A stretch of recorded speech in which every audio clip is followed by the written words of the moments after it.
Buenas tardes, en este video vamos a explicar cómo se resolvió el ejemplo propuesto 8.2 y 8.4 del libro de Cali Mayor. Empezamos con el 8.2 de la página 128. Aquí se toca el tema de volumen horario de máxima demanda y factor horario de máxima demanda. En este ejemplo se hace un aforo vehicular y se realiza de un horario de 5 a 6 y media de la tarde. Entonces lo que hicieron aquí en las primeras dos columnas fue que dividieron ese tiempo en periodos de 5 minutos y fueron contando cuántos vehículos pasaron en cada 5 minutos. Y aquí no importó si era ligero o pesado, dice vehículos mixtos, periodos de 5 minutos. Lo que hicieron en la tabla 3 y 4 es que por cada 3 periodos de 5 minutos lo agruparon en uno de 15. ¿Sí? Por ejemplo, aquí de 5 a 5.5, de 5.5 a 5.10, de 5.10 a 5.15 de la tarde, lo agruparon en un solo periodo de 5 a 5.15. Entonces lo que hicieron aquí, 314 es la suma de esos 3 periodos para el mismo rango de horario, ¿sí? Entonces 314 es la suma de 102 más 104 más 108. Y así sucesivamente, cada uno de estos renglones salió para por cada respectivo periodo de 5 minutos, ¿no? Perdón, a grupos de 3 periodos de 5 minutos es un periodo de 15. Entonces esa es la suma de esto. Bueno, lo que hicieron posteriormente fue lo siguiente. Si bien sabemos aquí que el periodo total de aforo de ese punto en específico fue de 5 a 6 y media, dice la definición de volumen horario de máxima demanda que es el periodo cuyo volumen en el periodo de 60 minutos consecutivos es máximo. Entonces lo que hicieron aquí fue sumar periodos de 60 minutos para ver cuál era el máximo de todos. Por ejemplo, aquí sumaría de 5 a 6 de la tarde, luego de 5.5 a 6.5, de 5.10 a 6.10 y lo que obtuvieran de 5.15 a 6.15. Ya no podemos usar otro periodo porque si no ya no se completa otro periodo de 60 minutos porque acaba a las 6 y media, ¿no? Entonces, de todos esos rangos de 60 minutos vieron cuál era el máximo de esas sumas y cayó en este rango que aparece sombreado, ¿sí? Donde cayó el máximo de esos periodos de 60 minutos consecutivos y se obtuvo que fue 2544 vehículos mixtos diagonal hora. O sea, como son 60 minutos consecutivos, entonces es el periodo de vehículos mixtos que pasan en una hora. Posteriormente, dentro de esa zona sombreada, que es donde cae el volumen volumen horario de máxima demanda, vieron cuál era el pico máximo o el Q5 max, el periodo de 5 minutos cuyo valor es máximo dentro de esa hora. Si empezamos a checar todos estos valores que aparecen aquí, veremos que el máximo de todos es 327 que aparece acá, ¿sí? Entonces ahí tenemos un pico. Y luego hicieron lo mismo pero para periodos de 15 minutos. Aquí hay un error porque aquí debería decir Q15 y aquí dice Q5 y Q5, pero aquí debería ser Q15 porque son periodos de 15 minutos. Bueno, un pequeño error en el libro. Entonces vemos cuál es el pico de 15 minutos máximo dentro de esa hora de 60 minutos. Vemos que el máximo es 825. Posteriormente lo que hace el ejercicio es sacar el factor horario de máxima demanda para ver cómo están distribuidos esos picos dentro de esa hora. Entonces el factor horario de máxima demanda lo que nos muestra es una distribución de esos volúmenes en esa hora cuyo valor es máximo. Si el valor se acerca a 1, significa que hay una buena distribución de ese volumen dentro de esa hora. Pero entre más se aleje de 1 significa que está más disparejo o mal distribuido, o podríamos decir que se presentan picos dentro de esos 60 minutos consecutivos. O sea, podrían haber puntos donde se agrava más la situación, no exactamente en toda la hora, sino nada más en periodos específicos. Bueno, entonces lo que hacen para sacar el factor horario de máxima demanda para periodos de 5 minutos es dividir ese volumen horario de máxima demanda, o sea, el VHMD, entre el producto de 12 por Q5 max. Recuerden que el Q5 max es el periodo de 5 minutos máximo. ¿Por qué 12? Porque 12 veces caen los periodos de 5 minutos en una hora. O sea, 12 veces caben 5 minutos en una hora. Por eso lo multiplican aquí por 12. Y bueno, obtenemos un valor adimensional de 0.65 en este caso. Hacemos lo mismo, pero para periodos de 15 minutos. Solamente que aquí usamos el Q15 max que como dijimos era 825, y lo multiplica por 4 porque 4 veces caben 15 minutos dentro de una hora, ¿sí? Y así podríamos ocupar otro valor, pero bueno, el libro lo maneja como 5 y 15 y para fines de prácticos así lo dejaremos, ¿no? Pero bueno, entonces obtenemos punto 65 para periodos de 5 minutos y el FHMD para periodos de 15 de punto 77. Bueno, leeremos un poco. El hecho de que el factor 5 sea menor que el factor de 15 indica que la frecuencia de paso de los vehículos en periodos cortos es mucho más alta, periodos dentro de los cuales se encontrarán problemas de tránsito, lo que dijimos que pueden presentarse picos dentro de esa hora que analizamos, ¿no? Lo que hace posteriormente el libro es que divide ese volumen horario de máxima demanda como un Q5 y como un Q15. Simplemente el volumen lo divide en periodos de 12, o sea, 12 veces cabe en 5 minutos y 4 para periodos de 15. Entonces lo que hace nada más es un promedio de si la distribución estaría perfecta, qué valor nos hubiera dado. O sea, si el factor horario de máxima demanda fuera 1, entonces ¿cuál sería la distribución perfecta? Bueno, entonces tenemos 212 vehículos mixtos para periodos de cada 5 minutos y 636 vehículos mixtos para periodos de cada 15 minutos, porque eso lo ocuparemos para hacer una referencia de unas gráficas a continuación. Lo que hacen en esta gráfica simplemente es graficar cada periodo de 5 minutos, ¿sí? O sea, básicamente es la gráfica de la columna 1 y 2, ¿sí? Desde las 5 hasta las 6:30. Y aquí lo que fueron haciendo fue graficar cada valor de 5 minutos, ¿sí? Aquí lo que sombrean con un color un poco más oscuro es el pico máximo de 5 minutos que habíamos encontrado. Un color un poco más gris hace referencia a que ahí cae el volumen horario de máxima demanda. Entonces aquí dice hora de máxima demanda, ¿sí? Entonces nada más señalaron cuál es el pico máximo para los cálculos que ya habíamos visto. Lo que estamos viendo aquí, la línea, fue el cálculo anterior que hicimos. O sea, como si fuera el promedio de toda esta hora en periodos de 5 minutos. El promedio hubiera caído aquí si hubiera estado perfectamente distribuido. Es nada más una referencia. Hacen exactamente lo mismo en esta gráfica, pero para las columnas 3 y 4. O sea, para periodos de 15 minutos vuelven a hacer lo mismo. Sombreamos la hora de máxima demanda y señalamos el pico máximo para periodos de 15 minutos.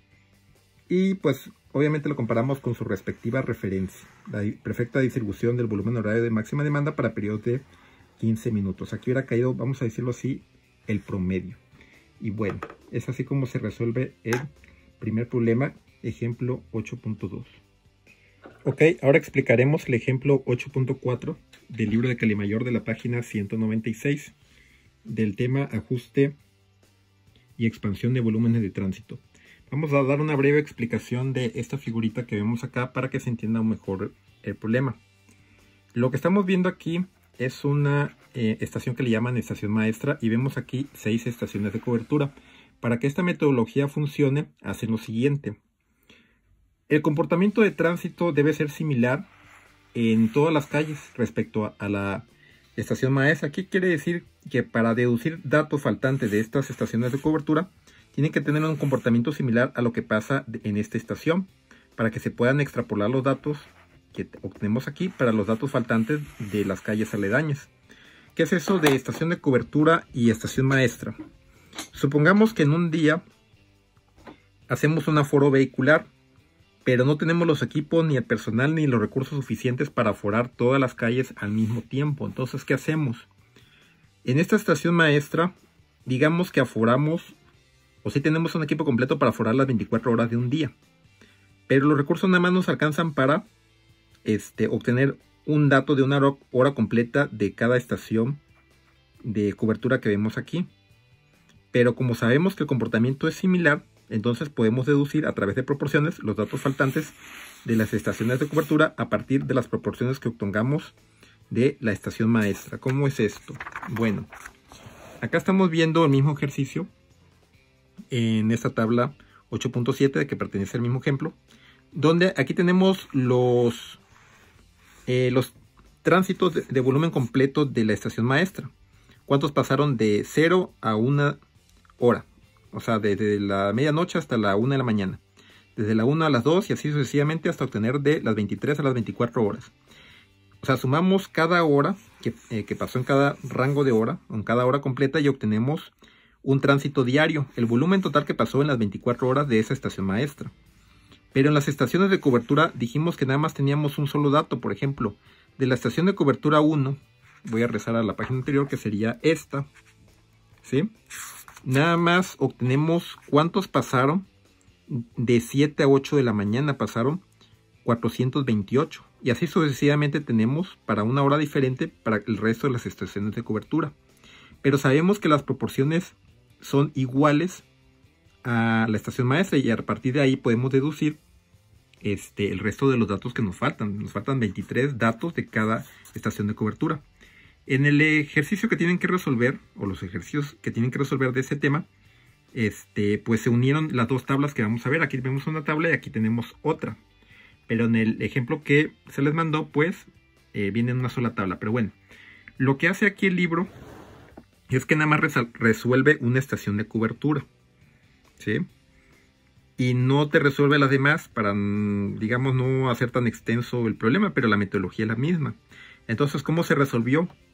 Bueno, esta columna que vemos aquí es la misma que tenemos acá. Simplemente son los datos de cada hora de la estación maestra y su tránsito diario, que corresponde a la misma que tenemos acá, que es 10.908 vehículos días y 10.908 vehículos día. Aquí también hay que aclarar que el libro no fue del todo exacto, ¿sí? Entonces hay que tener cuidado acá. Bueno, ¿qué hacemos o qué hace el libro a continuación? Bueno, se supone que esto es un 100%, ¿no? Entonces, 10.908 es un 100%, pero aquí está dado en forma decimal. 1 en la unidad. Si lo multiplicas por 100 daría 100, ¿no? 100%. Bueno, si lo usamos en forma decimal, da 1. Bueno, ¿qué hace? Divide cada hora. Dice la fórmula que hay que fijarse muy bien en las fórmulas que está calculando para que ustedes entiendan.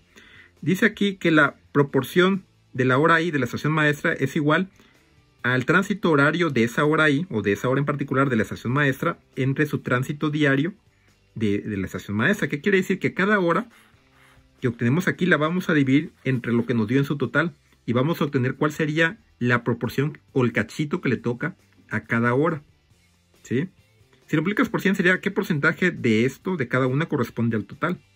Bueno, entonces cada cachito le corresponde aquí una partecita del pastel, ¿no? Pero al final, si lo sumamos todo, nos da el pastel completo, que sería 1 o el 100%. Bueno, aquí les recomiendo, por favor, usar por lo menos 6 decimales, ¿no? Aquí el libro nada más ocupó 3 y no nos da un resultado tan exacto. ¿Sí? Entonces ocupen por lo menos 6 decimales y si lo van a hacer en Excel, que se recomienda que se haga en Excel, ocupen todos los decimales posibles, ¿sí? Bueno, entonces, sumando todo nos da 100%. Ok, ¿cómo obtenemos lo demás? Recuerden que tenemos el dato de la primera estación de cobertura, que era 428. No sabemos cuál es su tránsito total de esa estación de cobertura. No sabemos cuánto suma el total, pero sabemos que en esa hora fue 428, ¿sí? De 7 a 8 de la mañana. Ok, también sabemos que de 7 a 8 de la mañana para la estación maestra nos da de 7 a 8 de la mañana. Tenemos una proporción de 0.077 en decimal, o lo que sería lo mismo, 7.7%. Como estamos suponiendo que esa proporción es la misma para todas las estaciones de cobertura, recuerden que esta proporción es para la estación maestra, pero vamos a suponer que esas proporciones son iguales para el resto de las estaciones de cobertura, porque estamos suponiendo que el tránsito es similar, ¿sí? Para que esta metodología funcione. Entonces lo que hace aquí el libro es que primero deduce cuál es el tránsito diario de la estación de cobertura 1. Simplemente divide el horario que tenemos de 7 a 8 de la mañana de la estación de cobertura 1, por eso aquí el índice parece 1, lo dividimos entre la proporción, bueno, en este caso no sería porcentaje, sería proporción en decimal, de ese horario. Pero recuerden que ese dato salió de la estación maestra, ¿sí? Entonces recuerden que ese dato de la estación de cobertura de 7 a 8 era 428 y lo dividimos entre la proporción de la estación maestra, porque estamos suponiendo que la misma proporción en ese horario para la estación de cobertura 1 en ese caso, ¿no? Entonces hacemos una división y obtenemos el tránsito diario, ¿no? de la estación de cobertura 1. Si multiplicáramos en este caso el tránsito que obtuvimos, los 5.558, tránsito diario de la estación de cobertura 1 por su proporción en ese horario, que sería 0.077, obtendríamos los 428 vehículos que salen o que obtuvimos como un dato inicial. Bueno, aquí falló un poquito por los decimales, pero serían los 428 que teníamos como dato, ¿sí? Entonces nada más estamos haciendo aquí un reacomodo para ver cómo salió ese dato, ¿sí? Ok. Esos 5.528 nos los llevamos aquí, en la columna de tránsito diario de la estación de cobertura 1, ¿sí? Entonces lo único que tenemos que hacer es, de ese tránsito diario que estamos viendo aquí, los 5.558, hay que multiplicarlo por cada proporción que obtuvimos en esta columna de proporción horaria de la estación maestra, porque estamos suponiendo que es la misma para esta estación de cobertura, y de hecho para todas las estaciones de cobertura, ¿sí? Entonces lo multiplicamos y obtenemos el valor que nos faltó de las 23 datos faltantes de esta estación de cobertura. Como acabamos de comprobar ahorita con la calculadora, obtuvimos de 7 a 8 de la mañana los 428. Bueno, aquí ya lo está redondeando al entero, pero es así como salen los datos. Y así lo mismo se haría para el resto de las estaciones de cobertura. Aquí nada más se muestra en el libro para la estación de cobertura 1. Bueno, muchas gracias.